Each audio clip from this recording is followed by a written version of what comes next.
চমৎকার মতো, এটা তো দেখতেছেন একটা হ্যান্ডমেড পেপারগুলির মতো, মানে একটা টেক্সচার। এটা কি কালার সোক করে না, নাকি তুই সোক করানোই চাস? এটা হচ্ছে হাতে বোনানো একদম pure handloom cotton khadi sari. আর এই টেক্সচারটা থাকবে হচ্ছে হাতে বোনানোর কারণে এই টেক্সচারটা থাকতেছে, এটা মেশিন লুমে করা না।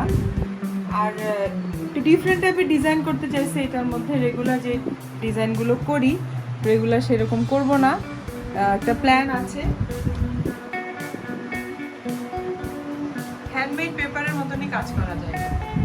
ও এটা জোস, মানে হ্যান্ডমেড পেপার।